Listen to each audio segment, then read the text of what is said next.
I could feel hot wind all around me and there was black smoke all around.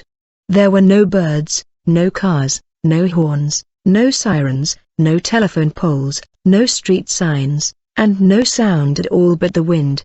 I looked and saw there were no buildings anywhere and nothing was over 3 feet high. Not a single stone was atop another, there were no trees, not even burned down ones, there was nothing but blackened earth, wind, and black smoke. I asked Jesus, was the face I saw in hell, Satan? And he said, no, Satan is on the earth.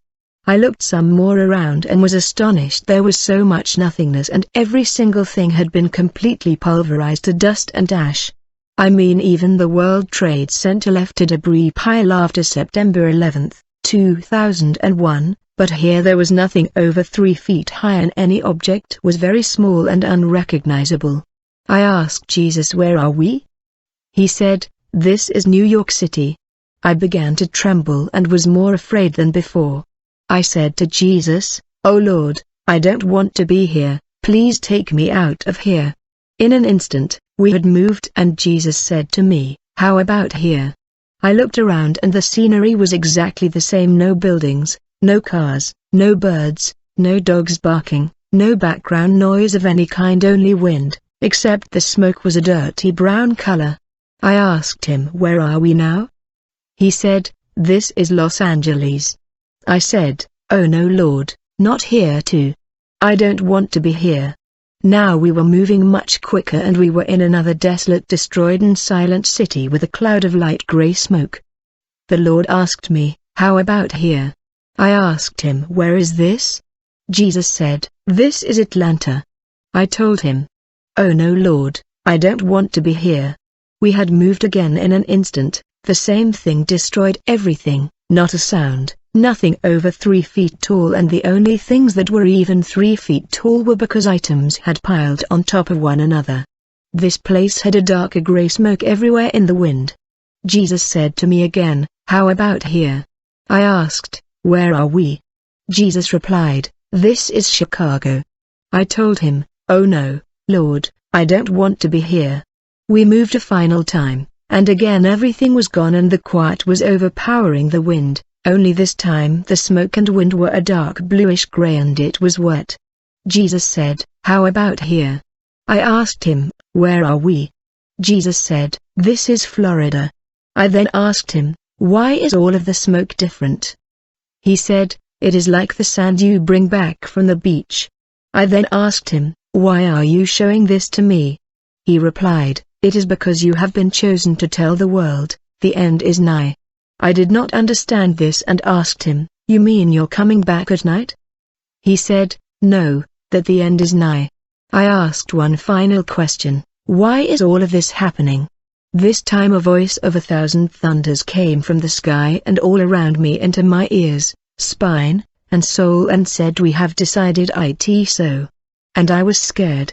My shoulders went up and touched my ears like a child in a thunderstorm. The sound of this voice was so loud and it brought fear into every inch of my being. It could only have been the voice of God. This was the only time I was terrified by any of the voices. This voice was so much louder and powerful than that of the smoke-plumed demon in hell, which was loud. God's voice brought every ounce of fear out of me and I did not respond after I heard this. It was so resolute that I did not dare talk back to it nor ask another question.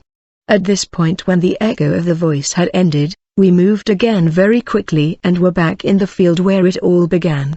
Again I was with the four, and the hole to hell had closed. I looked up and the four turned and began to walk towards the tree line, and I was all alone again in the field. I then awoke from the vision and saw it was around 3:27 in the morning. Conclusion: I was blown away by what I had just seen, and knew I had to follow the instructions given to me and write this all down. I know many who read this will not believe even a portion of it, but I also know God works through people far more than many realize, and though you may not believe, I hope God will open your eyes or someone you know through this. This is not so much for the saved, but more for those who do not know if God, Jesus, heaven, and hell are even real. I believe they are, and though many will be blind to the Lord, some will believe or pass it on. I know Christianity is split into so many groups that to a new believer or even potential believer it may seem overwhelming.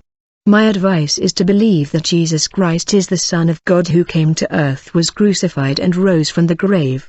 Start here, with just a small amount of faith, and the other things will come. You won't change overnight and you will likely still sin, but your soul will be saved, so when your time comes you won't be pulled down into hell. I didn't understand why God would choose to show me these things until I talked with my father. He said no one would think David could beat Goliath either. God knows what your heart's true intention is and He wants to be a part of every person's life.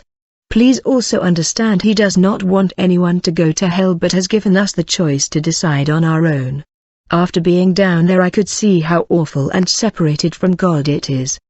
The pain and grief are far too great for one to write down, and I too don't want anyone to go there. If anyone truly knew how bad hell really is they wouldn't want anything to do with the place. To me, it's an easy reminder that no matter how bad it gets here on earth it could be much worse. I further believe God withheld much of the pain and the smells of this rancid place from me, and if I had experienced it all I would have died right there where I laid. Many of you will only ask about the second part of the vision showing future events. I cannot really say much more than what I saw. I don't know what happened to the 4 cities and the one entire state. I can only speculate it was something with a lot of power and heat. I wasn't given any time frame for the events to occur. I would like to think they won't happen in my lifetime or my kids' lifetime, but it seemed very close in the vision.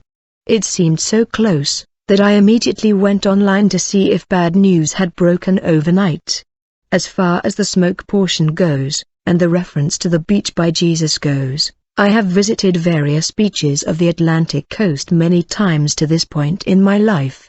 I always take a small sand sample with me to bring home and compare it to the other sand samples from other beaches I've collected over the years. I believe the differences in the smoke represented the differences in the ground below the cities. I don't know what happened to the cities other than they were gone, absolutely decimated beyond anything the world has ever seen to this point. In conclusion, I trust God and Jesus are real. When my time does come I don't want anyone to be sad. I have seen hell on earth, and I now lack only the sight of heaven and only wish to see it when my time here is done. I know many who read this will think it is not real, but some will and will take heed and will begin to prepare their soul. They may either dedicate or rededicate her life to the Lord because of it, and then it will all be worth it, as you can fear death no more. I know many people, whose bodies are in the cemetery, and I look forward to seeing them in heaven. I hope to see you all as well on the other side, in heaven. I know without a doubt I will be there.